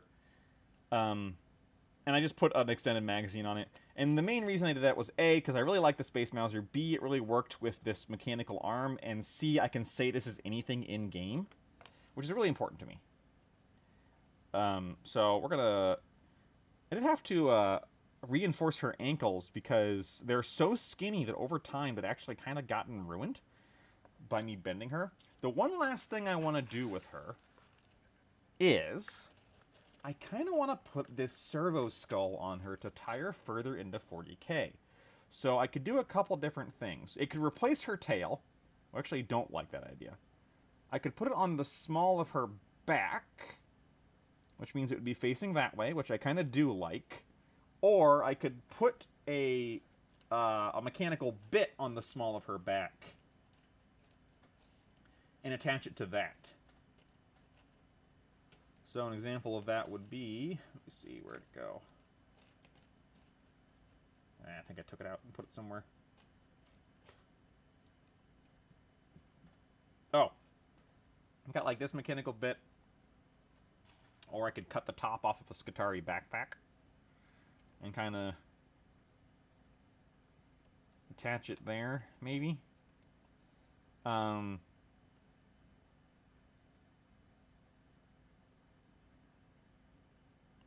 try that real quick. Reinforced ankle sounds like a subpar unit upgrade. The extended bag in a Bakelite color, that would be kind of funny, actually, if I made it like Bakelite. Why is there Bakelite in the future? They found a, they found a shipment of East German AKs. Still an original Cosmoline.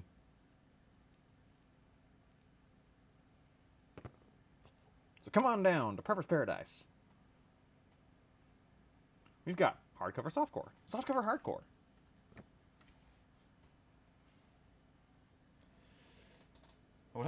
Oh, I would absolutely take bionic ankles. Isn't the point of you also finished something? Blood Cop? Is that the sequel or prequel to Wolf Cop or Space Cop or Vampire Cop or anything else with a cop in the name? Isn't the point of Metal Maze to hoard them, not daring to do anything with them, and selling them 10 years later? I mean, if you ask me. On the tiles, make one burst up, like something erupting from beneath. Oh, that's what would be good for is like because there is the in lore the sump horror. I can never remember the name of it. You know what? I think I'm just gonna have to put this directly on her back because anything that I put off to the side just won't work. Whereas if I put it directly on her back like this, might need to modify it a little bit.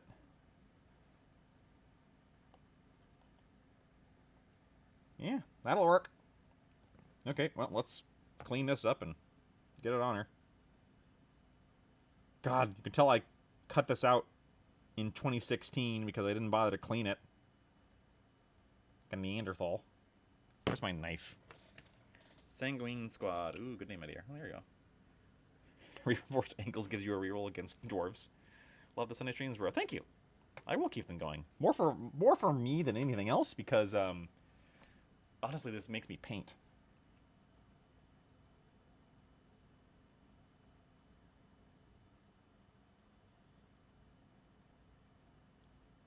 There we go.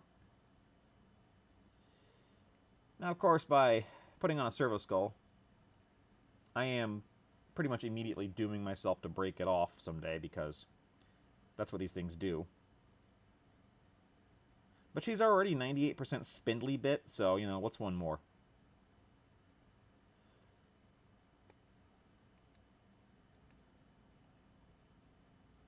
Do.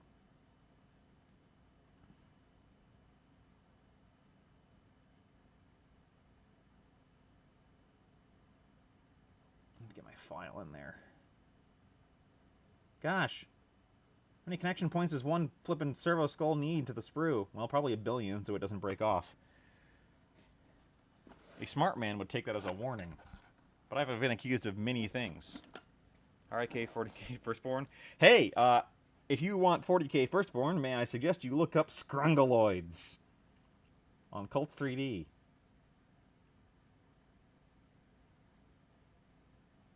They're adorable. I am really on the fence with what I want to do with my Marines, because I have a bunch of Marines, like every other 40k player. You just, you collect them by accident. And I could sell them, especially with the new edition starting. But I have considered, like, knuckling down and painting them, because their Marines are very easy to paint.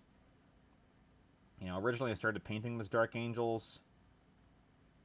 I think if I wanted to actually follow through on that, I would need to make a custom successor chapter.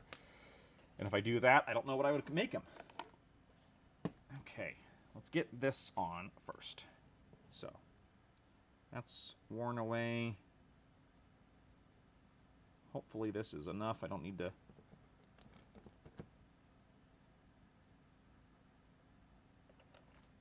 act fast here. But the problem with custom successor chapters is always, at least my problem with custom successor chapters, is always the line between ambition and biting off more than you can chew so you never complete a project, which is what I've done every other time. So, you know, there's the line between I want to make them something mine, and I just need to finish the darn models. Sorry, I zoomed my camera in so much I'm now...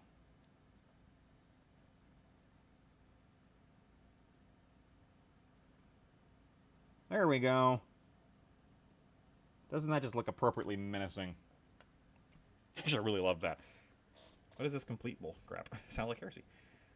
Sword strikes the pain in the heart of... Have you built Cattle or Drago? No. Ugh. Oh, wow. Delock Worm is a nice example of something birthing through metal plates. That servo is giving me uwu table vibes. She has her own tail, which is the tail from the kit, which is this right here. Oh, on screen, Josh. There you go. She got that. Uwu notices your bounty. I literally have more than 100 firstborn tacticals. Well, here's the thing. I'm pretty sure that means now that you can just... oh, have I not shown you the skull? I'm sorry. I should just zoom back out so I can be on camera. Sorry, I've been on the terrain camera so long I've lost track of... Okay, the X is the middle, Josh. That's literally why you make it. There we go. Here's the skull.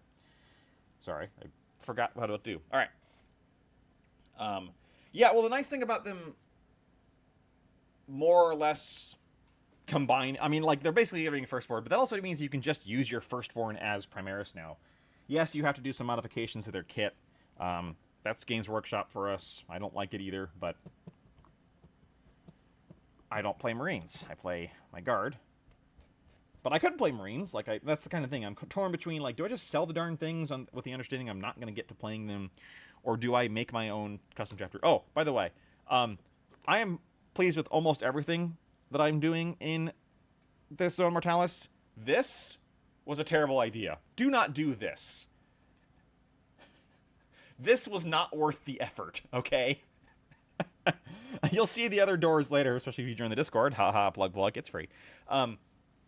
But this, not worth it. Like, it was too much effort. And look how much cleanup I have to do because the paint seeps down in there. I could have done it with, like, blue tack, but I didn't. Is this going to look cool when I'm done? Yes, but absolutely not worth the effort. I do not recommend you put hazard stripes on the doors. Keep your hazard stripes on your floors, not your doors. Cables from the Palanite haunts are hell to build. They're so fragile. Oh, God. I have not built my haunt yet. They're the Palanites I do have. Yeah, to be fair, I don't know if anyone here isn't in the Discord, but, you never know. Some people just don't use Discord. Some people already have a bunch of Discords and don't need to do one more. Some people, like Jenna, are already on a Discord I'm on and don't need to be on another one that I'm on and see the same thing that I only post on that Discord anyway,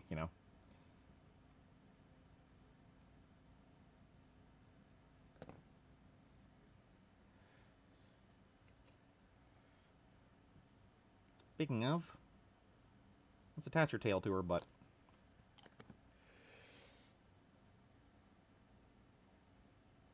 Yeah. Now, I do have to actually record... I'm not. I'm going to be there fixing it in a sec here. Well, okay, there you go.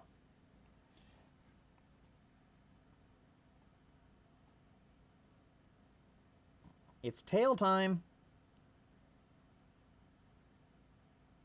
In the words of our Lord and Savior Gex, the gecko. I had Gex games when I was a kid. I thought they were cool. I was wrong. Or maybe they were cool. I got hazard straps over the floors in Galadark to make it clear where that's where the doors are. Very good idea. I have people say nice things about NIDS.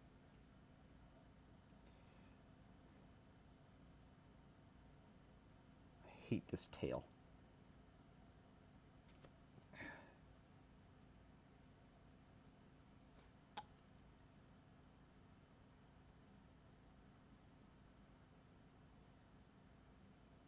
I really should sprue glue that instead of doing what I'm doing.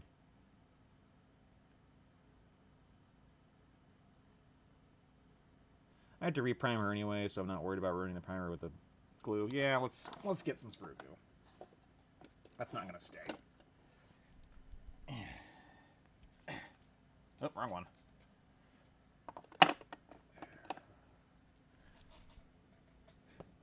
No, they weren't. You're right. Bubsy was cool, though. I actually never played a Bubsy game, even as a kid. My experience with Bubsy... Although, no, I did play the Bubsy 4D demo, and I actually really did like it. I'm probably going to pick that up later.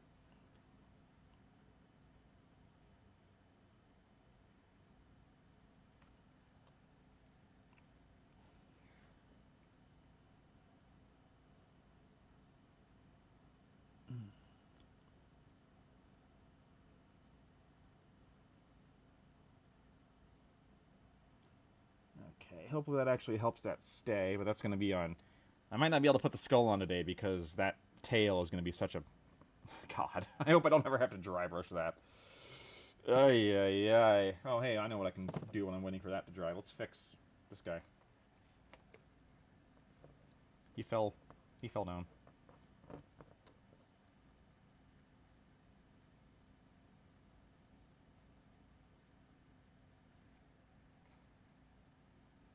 Slurp.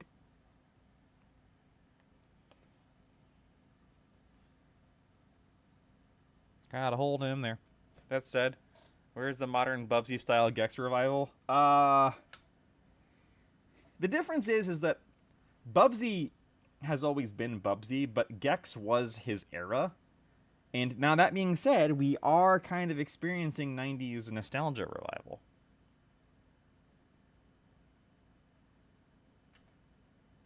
Might be easier to paint that Zervo skull before sticking on. Oh, absolutely. I just almost never do that because I am, I don't know, certifiable weird or something. But, I probably should, yeah. Paint that separately. Are you done? There you go. Mr. Robot. I like this little guy. He's very much little guy-y. Oh, there we go. Get on camera. Stand up straight. Nope. That's the problem with sprue goo. It does not dry quickly. I think this is why he wasn't sprue gooed on originally. He was... Stay still. Discord link is in the video description. Yes, it is. No, nope. There's a link. Should be a link for the Discord in the video description. If for some reason it doesn't work, let me know so I can update it. But also, it should be in the description for every video done in the last year or so. Well, there's more Spyro. Do we know there's actually more Spyro coming? I was a big Spyro kid, and I loved the remake of those. He's also very 90s, but less so. I mean, the third one had the skateboarding thing, but that's about it. Rayman. Oh, I forgot about Rayman. See you later, Valhalla Malta.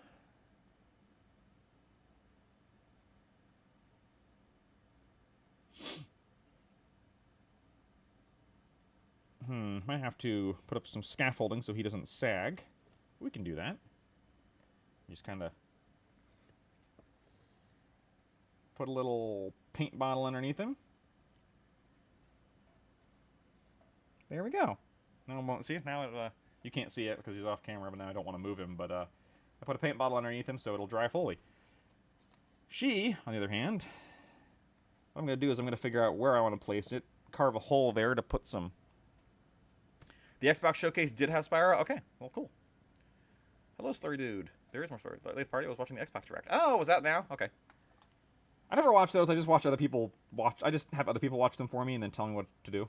Although I did watch the one yesterday because doing so got me a Warframe drop. Okay.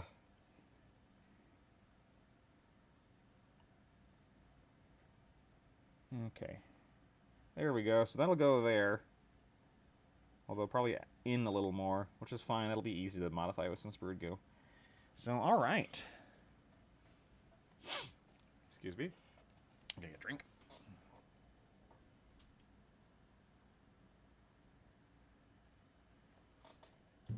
Tasty. Okay. Let's clean up my area a little bit. While I'm here, what we can do is I can zoom back out. I said zoom back out. Zoom back out. Oh my god, I hate you. There we go. Okay. And then fix this up. So if you make the mistake of doing what I did and for some reason decide to do this to your doors, you can clean it up. Just keep track of what paint you used. I used dark ivory. The real part, of course, is going to be cleaning up the hazard stripes themselves, but we'll do that later. Right now, we're going to get our dark ivory and fix these yellows here. Now, the nice thing about fixing them is we can be very sloppy because this is all getting enamel washed. Because, you know. So I'm not even trying to make this blend in. I'm just putting this on in all the spots.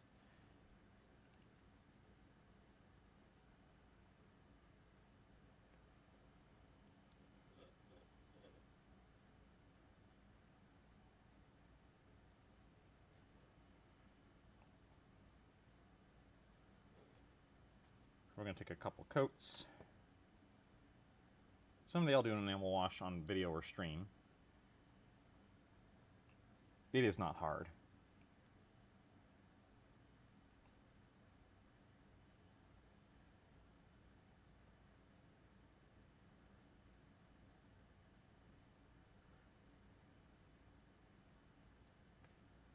And the nice thing about the Zone Mortalis doors, you never need to paint the sides of the bottom because you will literally never see those while they're in use. So ignore them. Alright. For fixing the yellow, that's a little harder. Oops, bonk my mic, he says. Yeah, fixing the yellow is a little harder because yellow doesn't cover over black very well. So I'm going to put down my yellow ochre first and then put the yellow over that. Because that'll be way easier and way more covery. Letting other people watch these events for you fails when they watch your stream instead. Other people will post about it in the chat. Also, I don't own an Xbox, so I know Microsoft currently is still putting things on PC.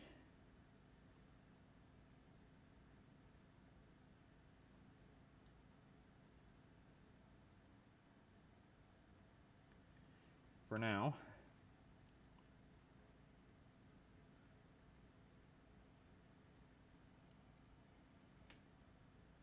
But I don't do as much video gaming anymore. Especially with these streams, which is not a complaint. I do still play Warframe, but not religiously or anything.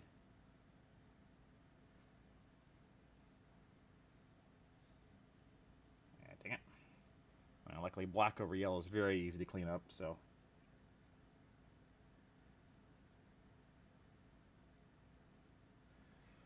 And of course, once I dive into Darktide every now and then when they release something new. So when that new Skitarii class comes out in July, I will absolutely be playing Darktide.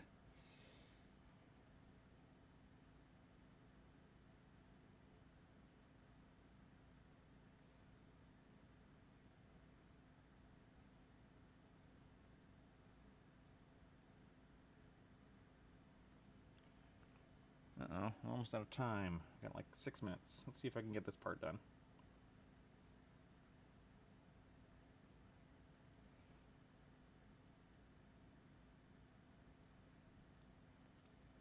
Ugh, that's not good.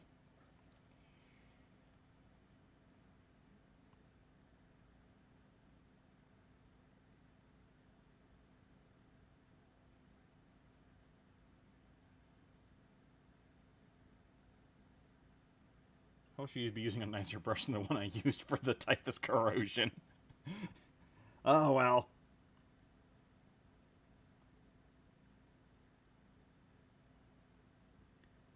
Power washing guy is power washing again.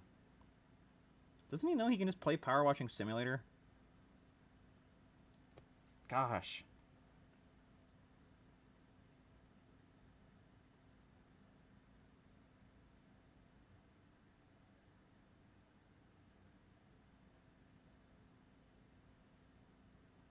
Luckily black over yellow is way easier to fix, so if I get the yellow on the black, I don't actually care.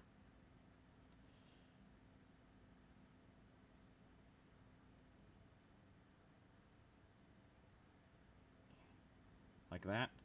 Don't care. Doesn't matter. Doesn't exist.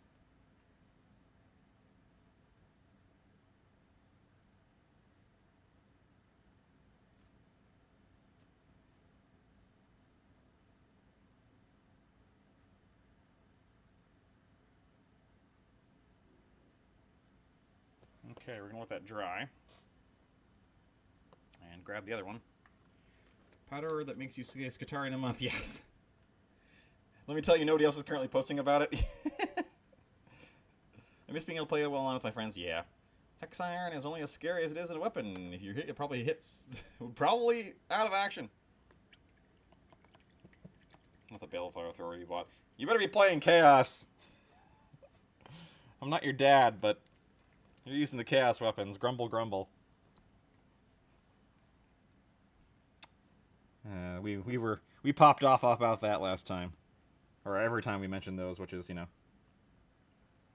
They're so good.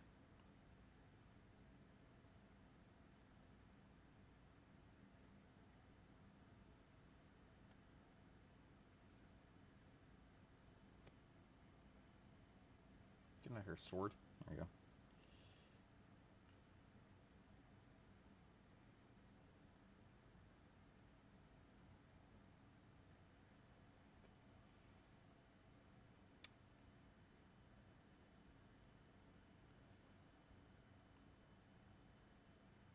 The heck happened down here? I don't even know.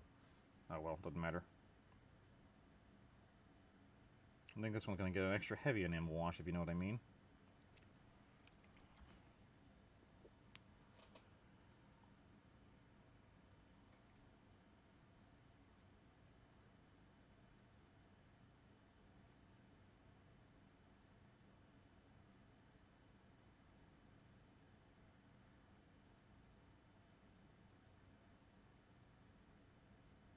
Yeah. There we go. Okay. Do do do do do. Do do.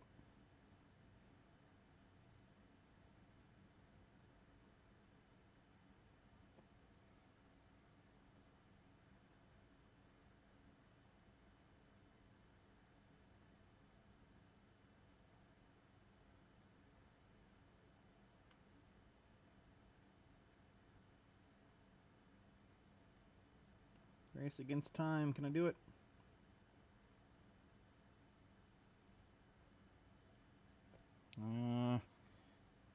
Finish this layer with 2 minutes left. I think I can. Now, it'll all need a second layer. And I'll do that after stream, after I'm done recording with the Sunday Rundown with Mitchell, but...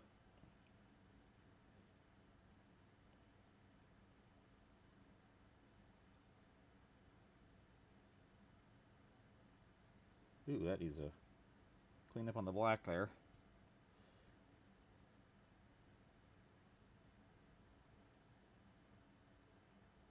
Oof, yeah, this whole spot needs a clean up.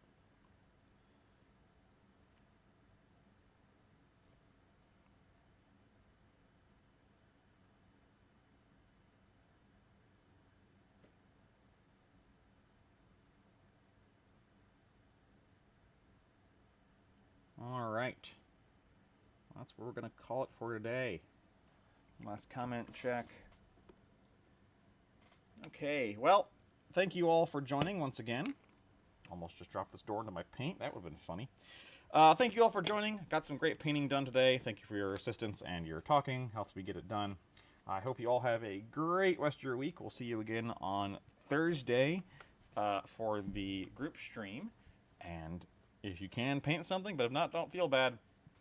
Stay safe out there. Bye, everyone.